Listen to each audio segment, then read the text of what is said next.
10 old school movies to watch during this time of quarantine. What's going on? It's your girl Kyra here, interpreter of African American history and culture, motivational and spiritual speaker. So this is going to be a quick video of some old school movies with some old school flavor. That way you all won't be just completely bored during this time of quarantine. We're going to start off with number 10. Number 10, this movie is called 17 Again. It was made in the year 2000. I love this movie. It is really good. It's starring Tia and Tamera Mowry, the twin sisters, of course, along with their younger brother, Taj. Now, it's a movie that is talking about, it's the relationship kind of between a grandmother and her granddaughter. Tamera is playing the grandmother who's going to be transformed into a younger version of herself after they use some contaminated soap that Taj accidentally makes. And so what happens is going through the relationship between her and her younger self, the younger self husband, because her ex-husband, who accidentally uses the soap as well, is also going to be transformed into his youth. And y'all, he is played by a fine young brother. Y'all got to check out this movie. It's really good. So that is number 10, 17 Again. Coming in at number 9 is Clueless, made in 1995, starring Alicia Silverstone, Stacey Dash, and Brittany Murphy. Y'all, that movie was lit. I'm sorry, like a lot of people liked it because it was different, it was fun. It had a little bit of drama, but it was mediocre drama. Some people say it was kind of cheesy. I was like, I didn't think it was cheesy. I thought it was like real life for these uppity folks who live in Beverly Hills and got money to blow. You know what I mean? So I liked it. It's basically about Alicia Silverstone and Stacey Dash, starring Cher and Dee. That's their characters. They take Brittany Murphy under their wing. She's a girl who's from out of town. She transfers to their school, their community, and they basically take her under her wing, give her a makeover, and after she gets popular and stuff like them by hanging with them, she kind of surpasses Cher's popularity amongst the students. But more importantly, it focuses around Cher. She's trying to figure herself out, see where she fits in. She kind of has a change of heart. It gets a little creepy at the end though, because she kind of falls in love with her ex-stepbrother. I don't know about that part, but y'all can check it out. It's good. I like it. Again, Clueless, y'all, number 9. Coming in at number 8, the movie that made black women feel like they can conquer any man on the planet. 2 can play that game. That is the movie that was made in 2001, starring my girl, Vivica A. Fox, and it also featured a couple other ladies as well. Honorable mentions, Miss Monique. Shout out to Miss Monique. Love her so much. She's a very down-to-earth individual. Love that lady so much. And then not to mention as well, Wendy Raquel Robinson and Tamia, I always forget her last name, but they all play in this movie. And she's basically telling how to school a man, train a man, and how to keep a man. She gives a bunch of rules as to how you don't tolerate BS from a man. If he comes with the BS, you know, you either gonna kick him to the curb, or if you want your man, this is how you get him back and get him back trained. So it's pretty cool. I liked it. It was fun. It was a hit. A lot of people like it. They still remember the movie to this day. Know what I'm saying? So that's number 8. Coming in at number 7, Guess Who? Guess Who? It's kind of like a play-by-play off of the movie from back in the day, Guess Who's Coming to Dinner, but it's called Guess Who. That's it. It came out in 2005. It was starring Ashton Kutcher and also starring Miss Zoe Saldana and the late great comedian Bernie Mac. Y'all, this movie was so funny. Oh my gosh. And so basically you already can tell what it's probably about if you know the older movie and the story behind it. Zoe Saldana and Ashton Kutcher are in an interracial relationship. They're about to get ready to go home for Zoe Saldana's family's, her parents are celebrating their 25th wedding anniversary. She's about to bring home Simon, who she has not told the family is white yet. And basically it goes through the ins and outs as to how Bernie Mac has to go about accepting his soon-to-be white son-in-law. It's really funny. It's so much crazy stuff that's going on, y'all. I can't even begin to get into it. Coming in at number 6, Bringing Down the House, 2003. Now, this movie right here, I can't begin. That movie was so crazy. It's starring Queen Latifah and Steve Martin. Y'all, that movie was so dang crazy. I can't even begin to tell you half the insanity that was going on in that movie. You understand me? Like, and so it's kind of a story behind Queen Latifah It's an ex-convict, Steve Martin, thinking that he's about to meet up with this illustrious, beautiful reporter from the scene. Like she covers like the court beat and stuff. But it turns out Queen Latifah is the woman he's about to meet up with. The picture that she sent of herself, he's thinking it's the young white female who's the reporter, but it's actually Queen Latifah who's like in the background getting ready to be taken to jail. She shows up and she becomes a very big part of his life. She's like, I'm not gonna stop dealing with you until you help me get my record expunged. She was locked up for a crime she didn't commit and everything. They form this tight bond. She becomes a very big part of his family and his kids' life, and it's history from there. She pretty much transforms his stiff life he had up to that point. So it's pretty cool. Y'all should check that one out too. All right, coming in at number 5, The Brothers, 2001. Plays in this movie is one of the finest dang actors ever. Morris Chestnut is starring in this movie, y'all, along with 3 other gentlemen. D.L. Hughley, one of my favorite comedians as well. Bill Bellamy, he is also a really good actor. He's a good comedian as well. And also the ever so fine Shemar Moore.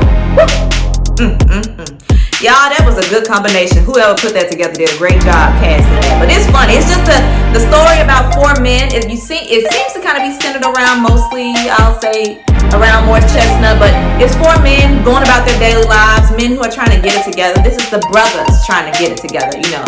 It's a movie that's centered around them and telling their story and how they're going through the ins and outs of life. One is dealing with a wife who won't cooperate with doing certain things he won't let her do. Morris Chestnut kind of has a problem with vulnerability and staying in a relationship with commitment, basically. Bill Bellamy, he has a lot of mother issues. It kind of makes him a philanderer amongst women.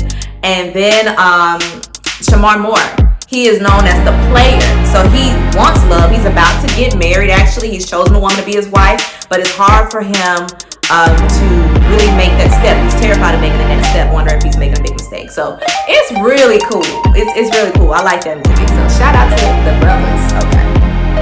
Coming in at number 4, Save the Last Dance, 2001. Now this movie is starring Julia Stiles, and it's also starring good gosh, I'm sorry y'all, I can't think of that man's name. But he plays Derek in the movie. Oh my gosh, I can't believe I can't think of his name. But it was so good. If I think of it, I'll put it in the comment section. But Save the Last Dance was so good. It had all those 90s hits. That song by Ice Cube. You can do it with your into it. Hey, I can do it with your into it. Like them movies, y'all. That movie right there was really a hitter. It also stars Kerry Washington. This is one of my favorite movies I ever saw Kerry Washington play in. But it had a lot of dancing in there. It had a lot of music. It had real deal stuff people were dealing with. A lot of people say it's kind of cheesy, but I love Save the Last Dance. I don't care what nobody else say about that movie. It's about a young white girl who's going to basically live, I don't want to call it the hood, but it kind of is. And she has to adapt to black life, basically. And she becomes a part of this black element, but not really receptive to a lot of people, even though it seems like her friend Chanel, who Kerry Washington portrays, is accepting of her. When she's dealing with her own traumas of her own life and issues within herself, she kind of, I'm not going to say turn her back on her, but she kind of takes it out on her a little bit. But it's mostly focused around Derek and Julia Stiles' character, who plays Sarah. And they had this love relationship. It's one of the, I'm not going to say first, but it's one of the most famous, I guess you can say, interracial relationships that's displayed on the big screen. So you should check it out. Number 3. Ain't nothing more beautiful than black love. Love Jones, coming in at number 3. It was made in 1997. Everybody knows the story of Love Jones. 2 people. We know who plays in this movie. Lorenz Tate and Nia Long. Love this movie. Woo! Especially this scene when Lorenz Tate performs that poem for Nina. That's who Nia Long portrays. And you know, that movie is so sexy. It has a lot of sex in it. It has a lot of romance in it. It has a lot of poetic vibes to it, you know. He is a very sensual being. She is as well. These are 2 people who have it hard staying together because they both, it's almost in a sense they don't want to give up their own life, or they don't allow themselves to be vulnerable enough to just choose each other over, I guess you can say, other things that have always gotten in the way in their lives. And commitment is really nice. It's really sensual. Y'all should check it out. Coming in at number 2. Now, y'all, I love Love Jones, but this movie right here takes the cake as far as black relationship movies for me. Love and Basketball. Love and Basketball. 2000 is when this movie was made. okay? Now, y'all, we know who stars in this movie. I can never forget it. Omar Epps and Sanaa Lathan. Y'all, that movie had me. Woo! Oh my gosh, it was beautiful. I love this black love I was seeing.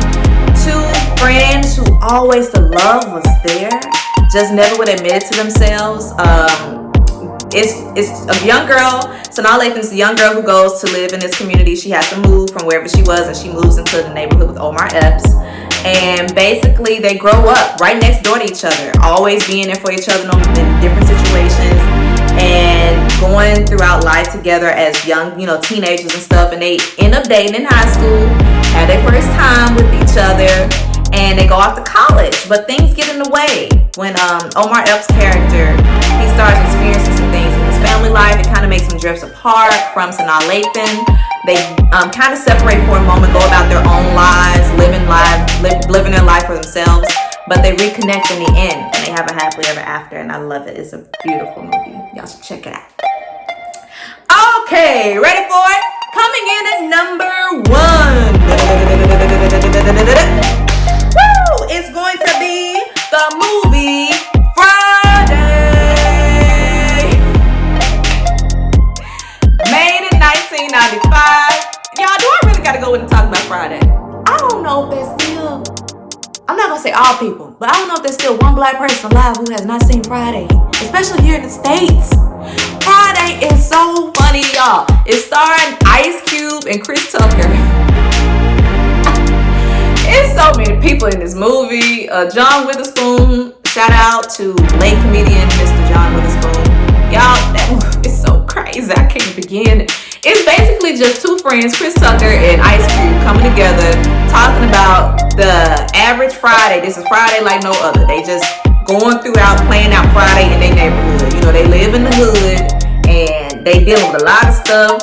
Smokey over here, old big worm some money. Craig getting in trouble, getting into with people because of Smokey using up the dope he's supposed to been selling. Then you got Craig over here having issues with Debo. Felicia, y'all heard that term, bye Felicia. It's just, it's so much going on in that movie. It's hilarious, but it's so cool to see it play out. I think that's the one connection. It's funny you can say that. Most of us, nearly all of us black people here have in common in this country. You mentioned Friday to somebody, baby, they gonna know exactly what you're talking about. And it's gonna be that immediate connection, baby. Immediate connection. So Friday is coming in at number 1, y'all. It's not many comedies out there like it. I love that movie. But yeah, so that's my top 10 list for now. I'm gonna be coming back with another list. If there's any movies you all want to mention, drop them down in the comment box, okay? If you like this video, please share this video, like and hit the subscribe button down below. Again, it's your girl Kyra here. Stay up, stay black, and stay blessed. All right? Y'all have a good day and keep your head up.